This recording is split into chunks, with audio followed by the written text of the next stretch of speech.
Se vuoi conoscere dei personaggi con disabilità del passato che hanno influenzato il nostro mondo, non perderti questo video. Il personaggio di quest'anno è stato presidente degli Stati Uniti per 4 mandati consecutivi, ma prima di parlarti di lui, ti consiglio di iscriverti al canale e agli altri social nel link in descrizione. Franklin Delano Roosevelt nasce ad Hyde Park il 30 gennaio 1882, di famiglia ricca e in costante viaggio per l'Europa durante l'infanzia. Da adolescente studiò in Massachusetts con ferrea disciplina e nel 1905 sposò Anna Eleanor Roosevelt, una cugina alla lontana con cui ebbe 6 figli.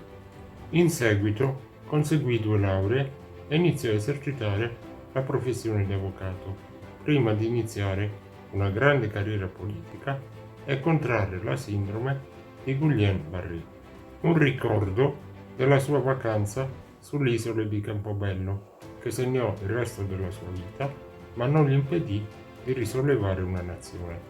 Nel 1910 diventò senatore dello Stato di New York, opponendosi al clientelismo degli avversari e presentandosi come un uomo vicino agli agricoltori. In seguito divenne vice ministro della Marina, influenzando le sorti della Prima Guerra Mondiale perché convinse gli inglesi a minare il Mare del Nord e frenare l'avanzata dei sottomarini tedeschi. Poi, nel 1920, corse per la vicepresidenza del paese, ma perse e tornò alla professione legale, finché 8 anni dopo si candidò come governatore dello Stato di New York, una carica ottenuta mostrando il meno possibile la sua disabilità, perché era una caratteristica mal vista a quell'epoca, e fronteggiando la terribile crisi bancaria del 1929.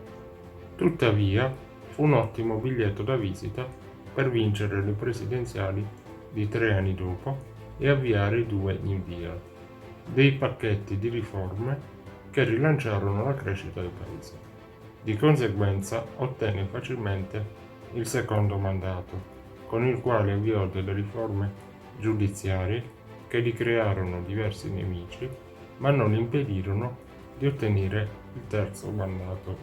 Con il terzo mandato fu l'uomo che fece entrare gli Stati Uniti nella Seconda Guerra Mondiale, dopo l'attacco dei giapponesi a Pearl Harbor e partecipando a tutto quello che venne dopo.